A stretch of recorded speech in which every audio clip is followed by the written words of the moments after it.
আসসালামু আলাইকুম। নিচের ফাঁকা ঘরগুলোতে এই যে ছোট বড় বা সমান জন্য বসাও, এটা হলো ক্লাস সিক্সের ৭৪ পৃষ্ঠা ২ নম্বর প্রশ্ন। ক্লাস সিক্সের ২ নম্বর ৭৪ পৃষ্ঠা ২ নম্বর প্রশ্ন, কিন্তু পুরাতন বইয়ে আছে, এই পুরাতন বইয়ে আছে ১১ নম্বর। তো যাই হোক, ১১ নম্বরটা এটা আমরা অতটা পুরাতন বইয়ের ধরবো না, আমরা ২ নম্বরটাই ধরে হিসাবটা করব। তো এই অঙ্কগুলো দেখেন কিভাবে করতে হয়, আমি আপনাদের বোর্ডে করাবো, একটু খেয়াল করেন তাহলে বুঝতে পারবেন। একদম সহজভাবে পড়াবো, তাহলে ইজিলি বুঝতে পারবেন। তো এরকম অঙ্ক দেওয়া আছে ষষ্ঠ শ্রেণী গণিত 2026 ৭৪ পৃষ্ঠা ২ নং সমাধান। আমাদের এরকম অঙ্ক দেওয়া আছে, তাহলে আমরা এরকম অঙ্ক কীভাবে সমাধান করব? তো আসেন, আমরা কোনো ডান পক্ষ বাম পক্ষ দিয়ে করবো না, ডান পক্ষ বাম পক্ষ দিয়ে করলেও হয়। তো আমরা এখানে জাস্ট সমান দিচ্ছি, এখানে ব্র্যাকেটে তুলে দিচ্ছি -3, এখানে প্লাস মাইনাস আমরা কী জানি 6, ফাঁকা ঘর আছে ফাঁকা ঘর, এখানে -3, মাইনাস মাইনাসে কী হচ্ছে +6, এখানে মাইনাস এখানে মাইনাস, তাহলে +6, এটা হলো অঙ্ক। তাহলে আমরা এখানে দেখেন এই যে মাইনাস মাইনাস হিসাবটা কী হয়, প্লাস হয়। হিসাবটা প্লাস মানে এটা যোগ করব, কিন্তু সামনে মাইনাস হবে, মাইনাস মাইনাসে প্লাস, কিন্তু সামনে মাইনাস হবে একটাই কারণ।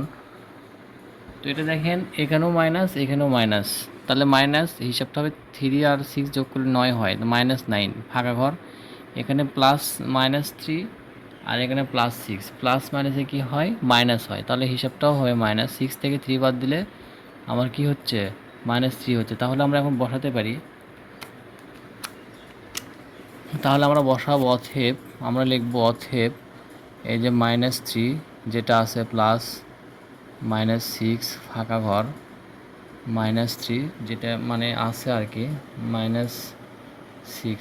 আসলে এটা কী হলো, সমান হলো না সমান নয় হলো? এটা কি হলো? আপনি বড় চিহ্ন দিতে পারেন, সমান নয় এখানে আছে কি, সমান, সমান নয় ও বড় চিহ্ন দিতে পারেন, সমান, এটা কিন্তু সমান নয়। তার মানে আমার বড় কোনটা হচ্ছে, আমার কিন্তু বড় এটা হচ্ছে, কারণ কি জানেন, -3 আর এইদিকে কিন্তু -9 পাচ্ছি, এইদিকে যত যাবেন তত, এখানে -3 এখানে -9, এইদিকে যত যাবেন তত ছোট হবে, আর এইদিকে যত যাবেন তত বড় হবে। সো আমার এটা বড় চিহ্ন দিব, এটা আমরা বড় চিহ্ন দিব, এটা আমরা বড়, এটা আমাদের সমাধান হবে, এটা আমাদের সমাধান। এটা আছে দেখেন, এই যে 2-এর খ নাম্বার -21 মাইনাস, আবার ব্র্যাকেটের মধ্যে -10 ফাঁকা ঘর, -31 প্লাস -11। তার মানে আমরা এটা কীভাবে করব দেখেন, আমরা এটা করব, সমানটা আগে সমান দিব, এখন সমান যদি দেই তাহলে সমান দেওয়ার পরে দেখেন আমি করে যাচ্ছি, এখানে মাইনাস মাইনাসে প্লাস হবে, হিসাবটা হবে প্লাস, এখানে মাইনাস মাইনাসে প্লাস, প্লাস চিহ্ন আসবে, 21 + 10 ফাঁকা ঘর -31 প্লাস মাইনাসে মাইনাস, মাইনাস হচ্ছে 11 হবে। তাহলে আমরা সমাধানটা করতে পারবো ইজিলি। তো আসেন সলভ করি।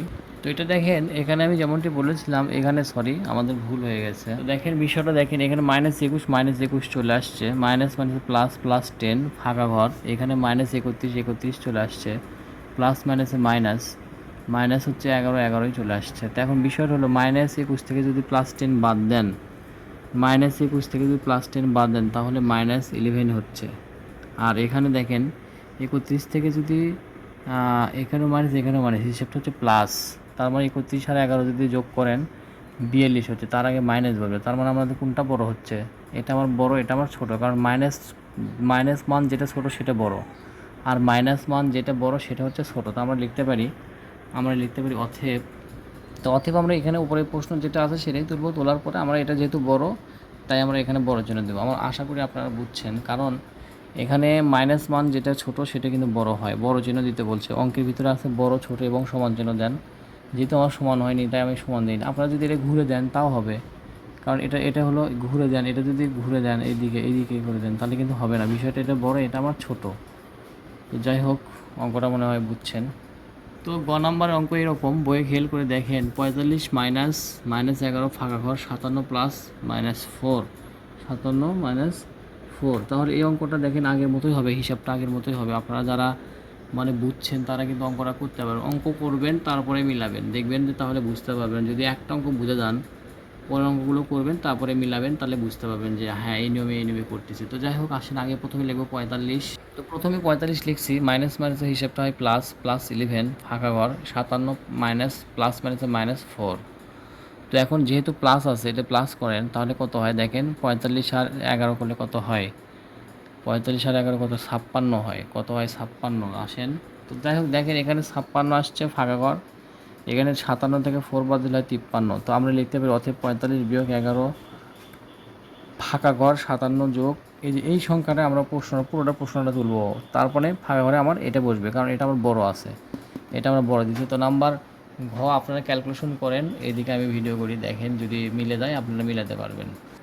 তো ঘ নাম্বারে আছে দেখেন -25 মাইনাস আবার ব্র্যাকেটের মধ্যে -42 ফাঁকা ঘর, এখানে -42 -25, মানে এই বিষয়টা দেখেন এখানে প্রায় কাছাকাছি অঙ্কটা আছে, জানি না কী হবে, ক্যালকুলেশন করি তাহলে বুঝতে পারবেন, ক্যালকুলেশন করলে বুঝতে পারবেন আসলে কী হবে। দেখেন আমরা প্রথমে -25 লিখি, এটা দেখেন -25 মাইনাস মাইনাস +42 ফাঁকা ঘর, এখানে -42 মাইনাস মাইনাস +20 মানে 25 হবে। তাহলে এখানে 25 থেকে যদি 25 -25 থেকে যদি +42 বাদ দিই তাহলে কিন্তু হয় 417। এখানে 42 -42 থেকে 25 বাদ দেন তাহলে কিন্তু -17 হয়, কারণ এখানে বড় সংখ্যা আগে মাইনাস, তাই মাইনাস। তাহলে কোনটা বড় হবে? এটা বড় হবে নিশ্চয়ই। তাহলে আমাদের কোনো অঙ্কই সমান আমরা পাইনি। অতএব আমরা এটা লিখতে পারি, এটা লেখার পরে এটা বোর্ডে যেটা আছে উত্তর, এটা লেখার পরে আমরা এখানে চিহ্নটা বসাবো, এটা আমাদের অ্যান্সার হবে। তো যাই হোক, আশা করি অঙ্কগুলো বুঝছেন, ধীরে ধীরে করে দেওয়া আছে সুন্দর মতো, আপনারা কষ্ট করে দেখেই নেবেন তাহলে বুঝে যাবেন ইনশাআল্লাহ।